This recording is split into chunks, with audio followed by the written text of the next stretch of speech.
السلام عليكم ورحمة الله وبركاته. الحمد لله رب العالمين.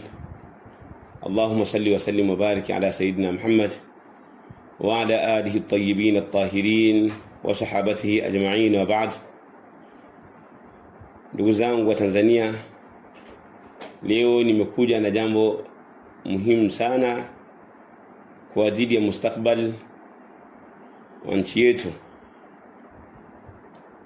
Ni katika njia kubwa na sababu kubwa za kuweza kuilinda amani ya Tanzania na kudumisha utulivu na mustakbal wa nchi yetu.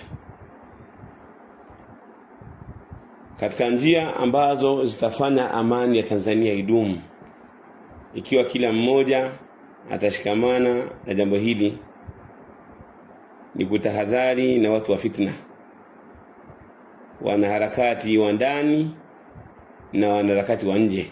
Kuna watu wanajiita wanaharakati huru. Kuna watu wanajiita wanaharakati huru, wako ndani ya Tanzania na wako nje ya Tanzania. Na hao wanaharakati huru mara nyingi wanapatikana katika nchi mbalimbali, hasa kwenye nchi za Afrika.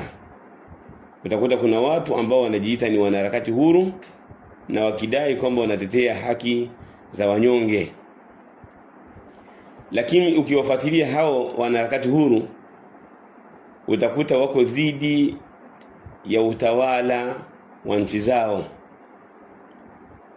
Hawawezi kutaja mazuri ya serikali na wala hawawezi kutaja njia nzuri za kuweza kufikia katika malengo, na hawawezi kutaja njia nzuri za kuweza kuidumisha amani, bali wao siku zote wanakuwa wanawachokonoa wananchi na kuwaalibu na kuwachochea wananchi dhidi ya serikali yao na viongozi wao na kuwafundisha tabia mbaya. Leo hii tukiwatazama hawa wanaojiita ni wanaharakati huru, ambao wanajiita ni watetezi wa haki, tutawakuta katika kila nchi, tukitazama historia, kwamba walikuwa ni wenye uharibifu mkubwa. Walikuwa wanaharibu thakafa, zile tamaduni za nchi zilizokuwa nzuri, wanawachochea watu dhidi ya utawala wao.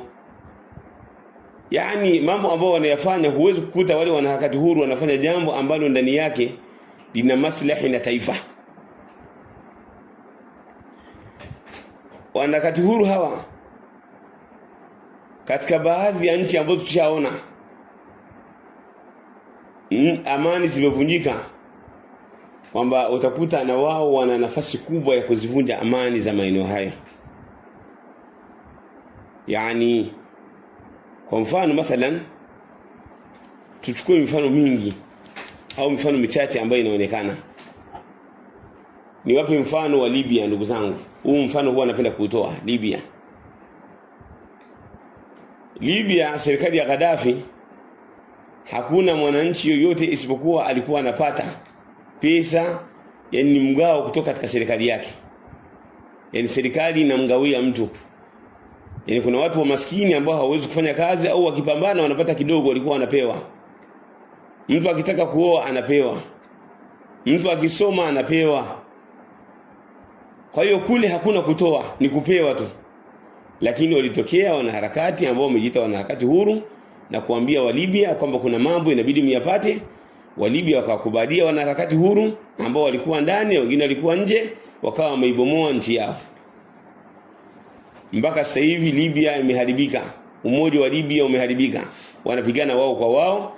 Hawana amani kama walikuwa nayo kipindi cha Gaddafi. Amani shakuisha Libya. Hata sisi Tanzania tunawazidi Libya katika masuala ya amani. Na wao walikuwa na amani na utulivu, na walikuwa na kheri. Nchi ilikuwa inawagawia wananchi wake mali. Lakini kwa sasa hivi ni jambo ambalo haliwezekani. Ni mambo ambayo waliyafanya kwa mikono yao, lakini wasababishaji wakubwa walikuwa ni wanaharakati wanaojiita ni wanaharakati huru, wakosoaji wa serikali. Kwa hiyo nyinyi mnakuwa katika neema mbalimbali, nchi yenu inakuwa inawafanyia mazuri, Ndiyo kuna mapungufu yanatokea kwa sababu viongozi ni wanadamu. Anatokea mtu anataka hata zile khairi mnazozipata ziondoke, kama ilivyokuwa Libya. Nchi ya Algeria walikuwa katika khairi, wakapatikana wanaharakati huru, wakashirikiana na baadhi ya vyama vya siasa, ikafika time wakaitoka amani. Kulikuwa na chama cha siasa ambacho